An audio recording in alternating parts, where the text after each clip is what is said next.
Hi, and welcome to our next section of our Mom's Mentoring videos. This one is all about extended family.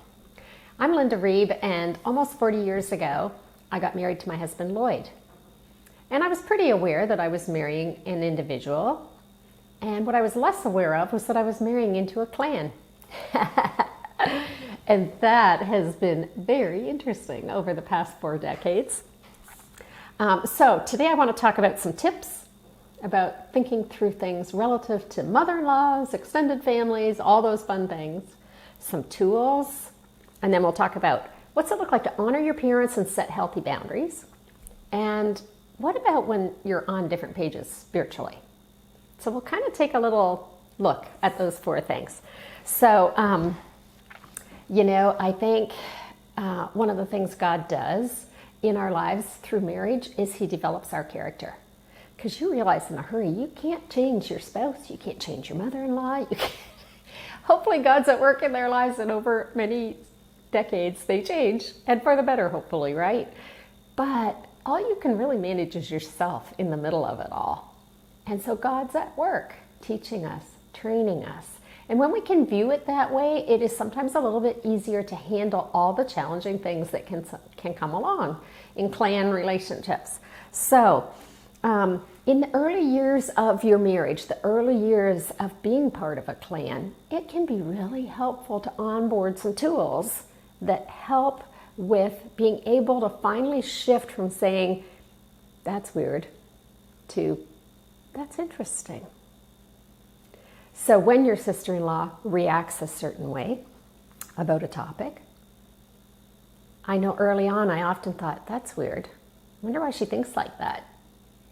And then as I came to know her, her background, her strengths, her Myers-Briggs, her love language, all those things educated my view of saying, that's interesting. I get why she thinks like that. That's not how I think, but I can appreciate her perspective and I can understand it. And understanding takes you a long way down the road of being able to have some harmony in your extended family relationships. So, none of these are prescriptive. They are meant to get you curious about your one and only life and to hopefully add some positive benefit to your relationships with your extended clan. So, let's pick on your mother-in-law. What is her Myers-Briggs? Is she extroverted? Introverted? Does she gain strength from going to parties or being alone? Is that what rebuilds her emotional tank?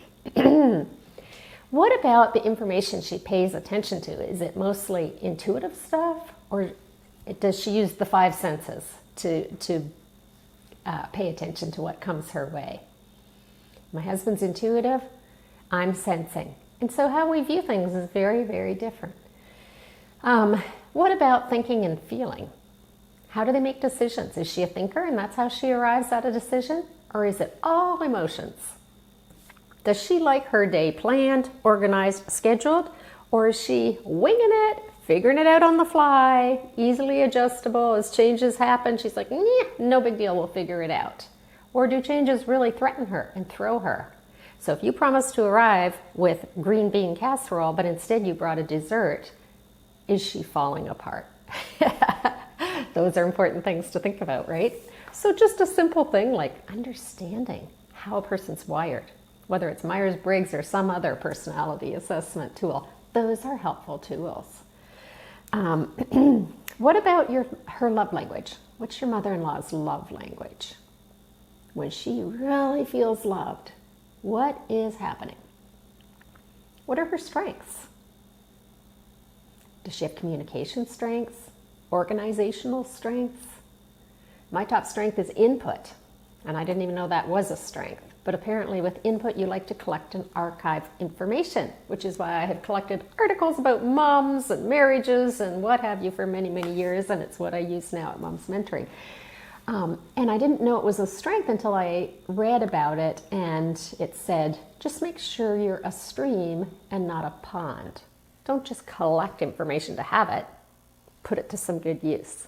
So there you go. Everybody has strengths, everybody, but they're radically different, and knowing what they are can be very helpful in family relationships. Okay, then there's family values. My husband's family, they value quiet conversation. My family, it was a bit more of a free-for-all at the dining room table, you know. Oh, that happened today. Well, listen to what happened to me. You think that? Are you crazy? You know, so I married into Lloyd's family, and suddenly dinner conversation was quiet, thoughtful, reflective. It took me a while to come to even appreciate that. I'm like, where's the spark? Where's the fun? Where's the vim and kaboom happening? But I did come to appreciate it over time. And then I could cherish both aspects of what the families were like and blend and fit and adapt. And that was the work of building a strong marriage and developing relationships that over time came to be a real blessing. One of my sister-in-laws, we were very different people. And I remember 38 years ago when I married into the clan, and she did too that same year, she got married. And it took me a while to really understand her. And there were times when I was just like, oh, this is hard. This is confusing. I just don't know. And so now, 40 years later, man, when the chips are down, I call her. And we know each other well now. We have been through life's ups and downs and raised kids. We prayed for each other's kids. We let God adjust us and teach us things over the years. There were times we had to apologize, decide to forgive something, overlook differences. I mean, you name it, all that stuff. And now I value that gal, and I value that relationship that we worked for and that we built and we developed and we prayed about. And now it is rich and lustrous, and I just love it. So let me encourage you, if there's somebody in your family that you're like, we're just too different, give it time. Pray about it. God can do amazing things. So I digress. Tools. Let's see. Maybe this comes more under tips. I don't know. But quick to listen, slow to speak, and slow to become angry. And then good questions. Help me understand your point of view. Why do you feel that way? What are the factors that made you come to that decision? Learning to ask good questions really gives a person a chance to open up, and it helps you deeply understand them. So that can be really cool. And then modeling for your kids in the early years before everything has ripened into great relationships, which they hopefully will, really choosing to love, choosing to forgive, choosing to overlook. Modeling that for your children. They live in your house and they know. They know who are the people you get along with, and they know who are the people that bug you. And so, what's it look like for them to see you letting God change you as you learn to navigate these relationships? What's it like for them to see you asking God for help in family relationships? For praying, God, give me a spirit of harmony. Help me to be more interested in other people than I am in my own stories. Help me be more interested in their stories this weekend when we go for Thanksgiving at Grandma's house. Model for your kids what it looks like to love God and love people even when it's not super duper. And then I mentioned it earlier, shifting from that's weird to that's interesting. That's a mindset, isn't it? And we can ask God to help us to have that mindset. And I sometimes look at people that are really difficult to deal with, and I think, God loves that person so much. He thinks that person is absolutely the cat's pajamas, for lack of a better word. And that helps me too, because we all have preferences for personality types that we either take to or we don't, right? What else? Rivalry. So sometimes in families, there's a lot of competition. A lot of rivalry. And what we want instead is connection instead of competition. So keep that in mind. What would it look like to deeply connect with this person instead of competing? And I know that's tough in those early years. You're trying to kind of like make your way. You want to be a good homemaker, and you want to be a good wife, and you want to prove to the world that you've got what it takes to be a reasonable mother and that your children can be fed and clothed. So if your sister-in-law is really shining in those areas, it can be challenging to not feel a sense of rivalry and to sink yourself deeply into just being okay with being you, right? I know I've been there, I've experienced all of that. And I read a great book. It's called Beloved Dust. And it is really helpful at just saying, you know what, here's the premise of the book. For whatever goofy reason, God just thinks we're all that and he loves us to death. That's the good news. The bad news is that on our best days, we're dusty, broken, needy, dusty. That's on our good days, right? So the author says, look, the best thing we can do is soak ourselves deeply into God's love and then link arms with other broken, dusty, needy people and do this thing called life together. I was like, golly gee whiz, that is not rocket science, but I love it.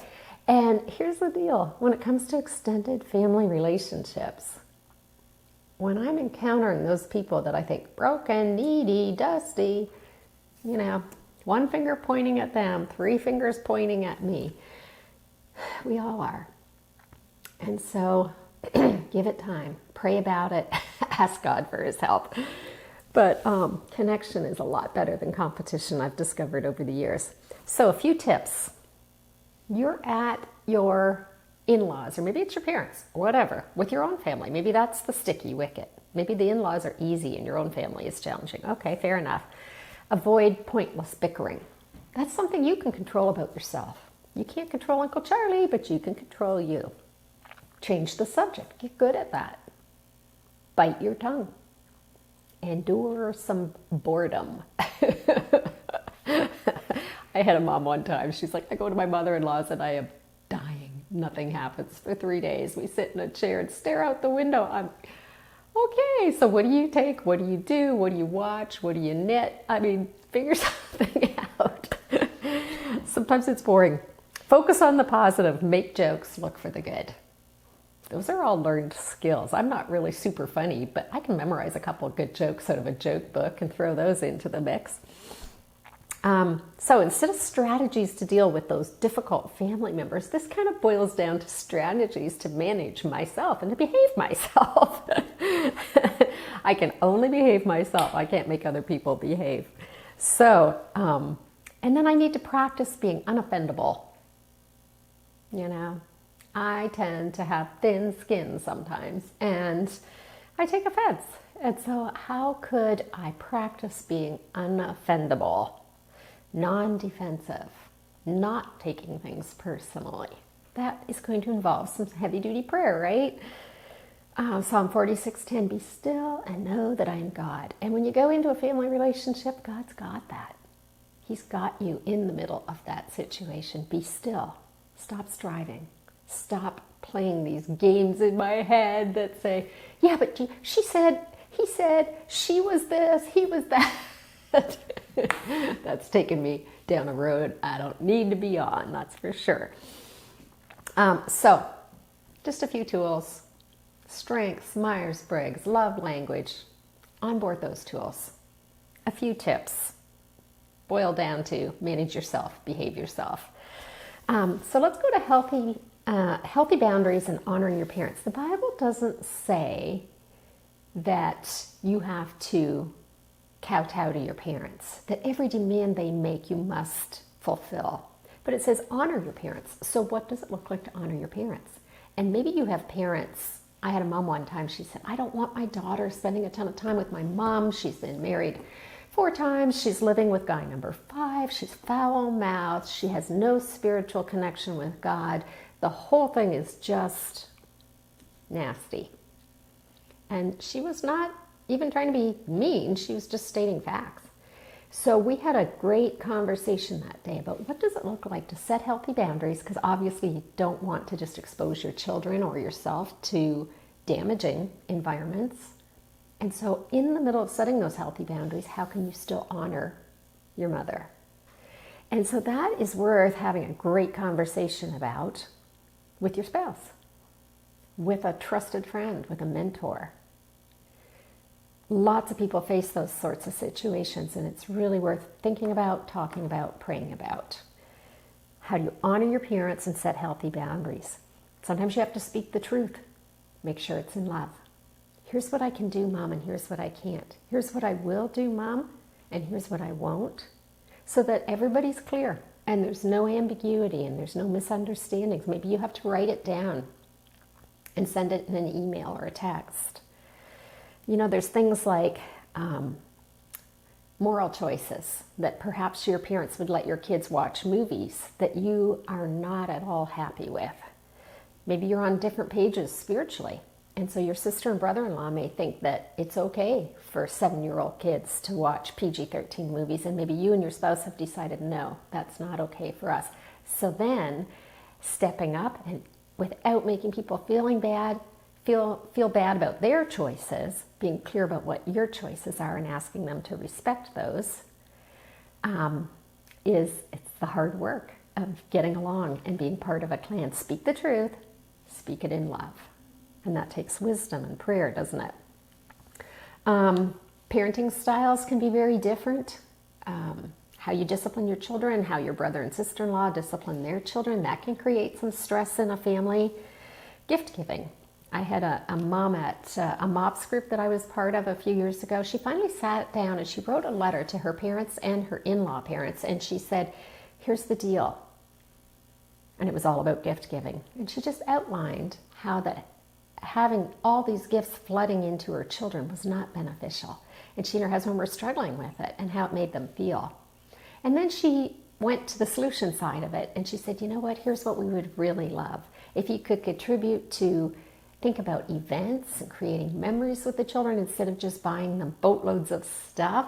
If we could organize a family trip to go to Disney World, or you want to take them to a concert or a baseball game or ice skating or whatever it may be. She came up with some positives that she felt would be actually even better than just giving stuff to the kids, which then made it very stressful for her and her husband managing these mountains of of toys that were taking over their whole house.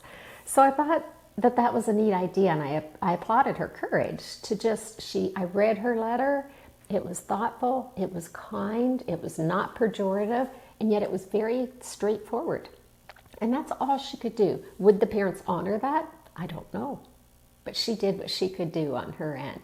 The Bible says, as much as it depends on you, live at peace with everyone.